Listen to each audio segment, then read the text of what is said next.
And so Saul gets jealous, and he starts chasing David around, hunting him, trying to kill him.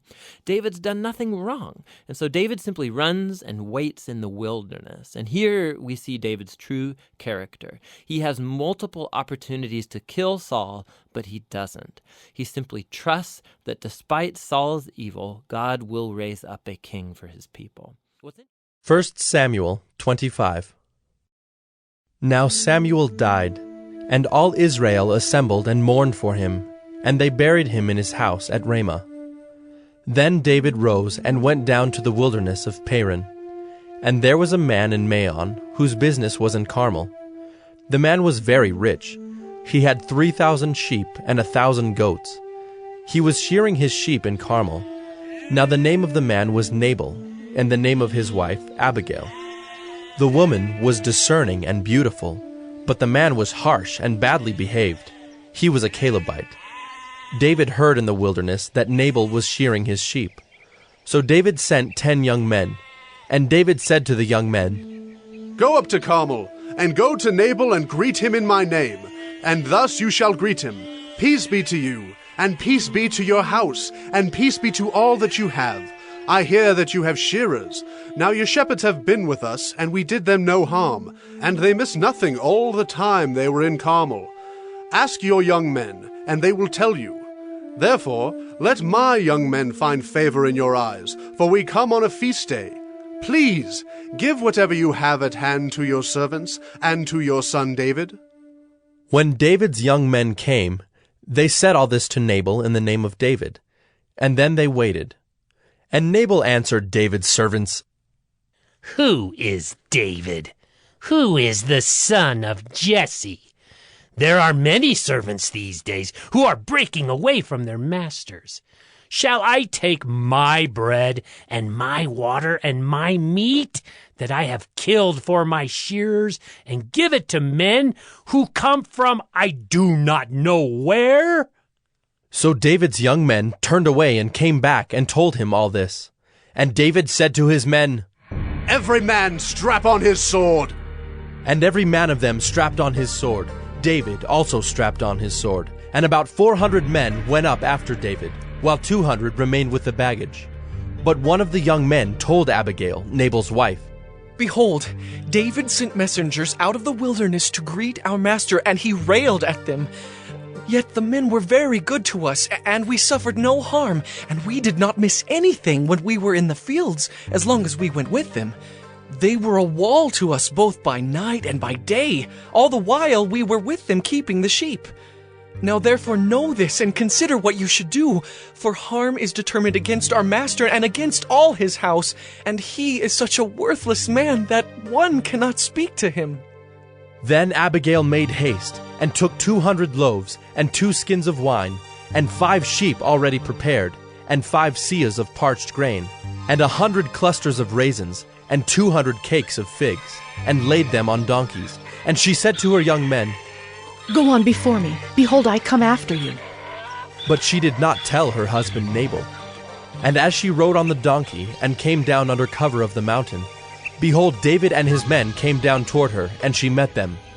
Now David had said, Surely in vain have I guarded all that this fellow has in the wilderness, so that nothing was missed of all that belonged to him, and he has returned me evil for good. God do so to the enemies of David, and more also, if by morning I leave so much as one male of all who belong to him. When Abigail saw David, she hurried and got down from the donkey, and fell before David on her face, and bowed to the ground.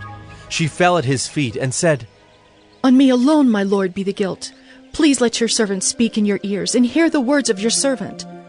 Let not my lord regard this worthless fellow Nabal, for as his name is, so is he. Nabal is his name, and folly is with him. But I, your servant, did not see the young men of my lord whom you sent.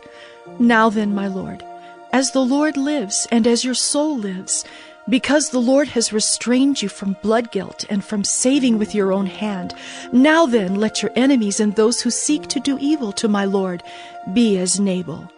And now let this present that your servant has brought to my lord be given to the young men who follow my lord.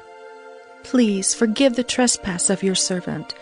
For the Lord will certainly make my Lord a sure house, because my Lord is fighting the battles of the Lord, and evil shall not be found in you, so long as you live. If men rise up to pursue you and to seek your life, the life of my Lord shall be bound in the bundle of the living, in the care of the Lord your God. And the lives of your enemies he shall sling out as from the hollow of a sling. And when the Lord has done to my Lord according to all the good that he has spoken concerning you, and has appointed you prince over Israel, my Lord shall have no cause of grief, or pains of conscience for having shed blood without cause, or for my Lord taking vengeance himself.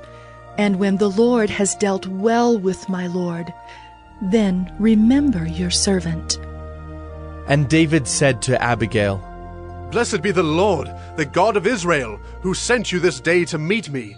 Blessed be your discretion, and blessed be you, who have kept me this day from blood guilt, and from avenging myself with my own hand. For as surely as the Lord, the God of Israel, lives, who has restrained me from hurting you, unless you had hurried and come to meet me, truly by morning there had not been left to Nabal so much as one male. Then David received from her hand what she had brought him. And he said to her, Go up in peace to your house. See, I have obeyed your voice, and I have granted your petition. And Abigail came to Nabal, and behold, he was holding a feast in his house, like the feast of a king.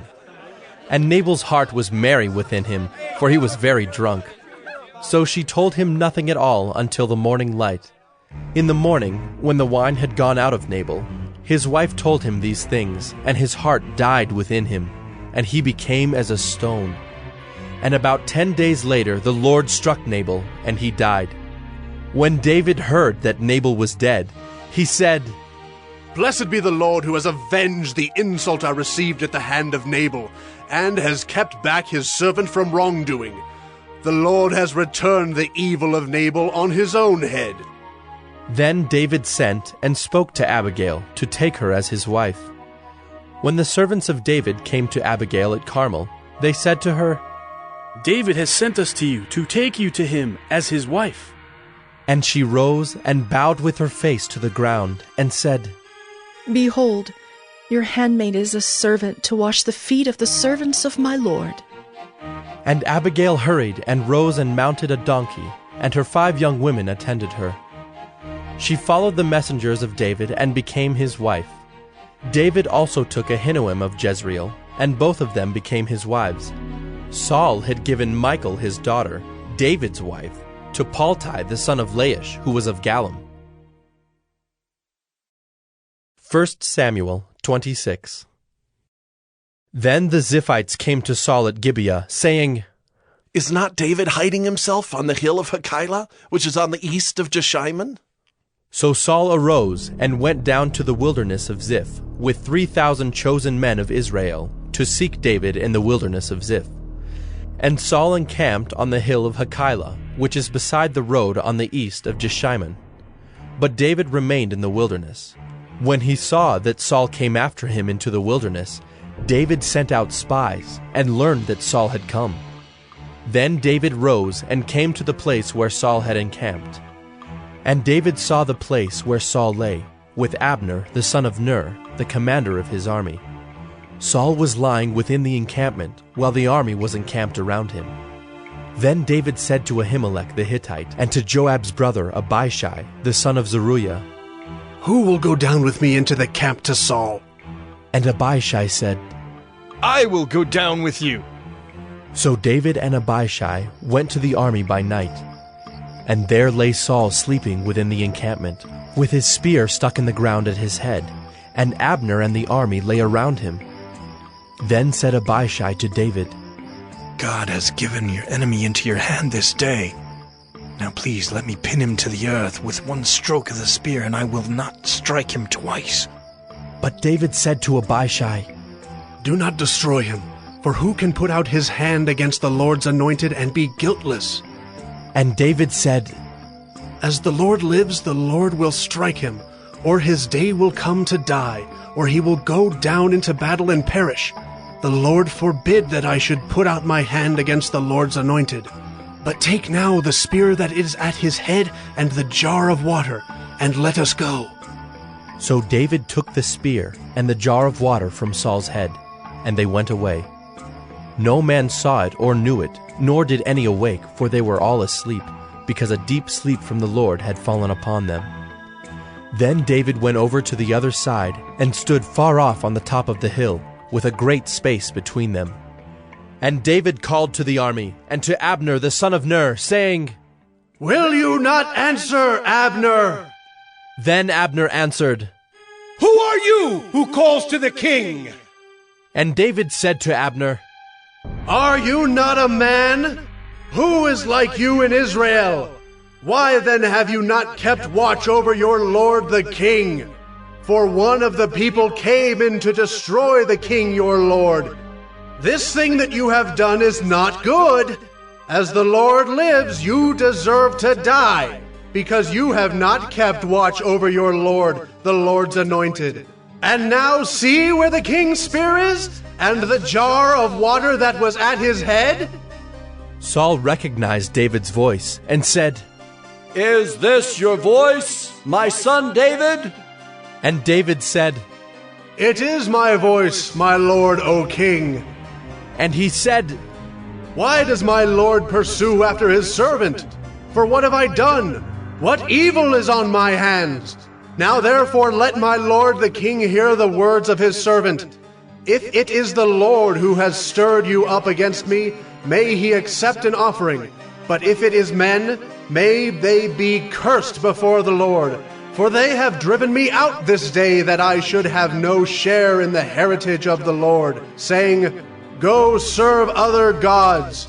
Now therefore, let not my blood fall to the earth away from the presence of the Lord, for the king of Israel has come out to seek a single flea, like one who hunts a partridge in the mountains." Then Saul said, "I have sinned. Return, my son David, for I will no more do you harm, because my life was precious in your eyes this day. Behold, I have acted foolishly, and have made a great mistake." And David answered and said, "Here is the spear, O king. Let one of the young men come over and take it. The Lord rewards every man for his righteousness and his faithfulness, for the Lord gave you into my hand today, and I would not put out my hand against the Lord's anointed. Behold, as your life was precious this day in my sight, so may my life be precious in the sight of the Lord, and may he deliver me out of all tribulation." Then Saul said to David, "Blessed be you, my son David. You will do many things and will succeed in them." So David went his way, and Saul returned to his place. 1 Samuel 27. Then David said in his heart, "Now I shall perish one day by the hand of Saul. There is nothing better for me than that I should escape to the land of the Philistines. Then Saul will despair of seeking me any longer within the borders of Israel, and I shall escape out of his hand." So David arose and went over, he and the 600 men who were with him, to Achish, the son of Maoch, king of Gath. And David lived with Achish at Gath, he and his men, every man with his household, and David with his 2 wives, Ahinoam of Jezreel and Abigail of Carmel, Nabal's widow. And when it was told Saul that David had fled to Gath, he no longer sought him. Then David said to Achish, "If I have found favor in your eyes, let a place be given me in one of the country towns, that I may dwell there. For why should your servant dwell in the royal city with you?" So that day Achish gave him Ziklag. Therefore Ziklag has belonged to the kings of Judah to this day. And the number of the days that David lived in the country of the Philistines was 1 year and 4 months. Now David and his men went up and made raids against the Geshurites, the Girzites, and the Amalekites, for these were the inhabitants of the land from of old, as far as Shur to the land of Egypt. And David would strike the land and would leave neither man nor woman alive, but would take away the sheep, the oxen, the donkeys, the camels, and the garments, and come back to Achish. When Achish asked, "Where have you made a raid today?" David would say, Against the Negeb of Judah, or against the Negeb of the Jerahmeelites, or against the Negeb of the Kenites. And David would leave neither man nor woman alive to bring news to Gath, thinking, Lest they should tell about us and say, So David has done. Such was his custom all the while he lived in the country of the Philistines. And Achish trusted David, thinking, He has made himself an utter stench to his people Israel. Therefore he shall always be my servant.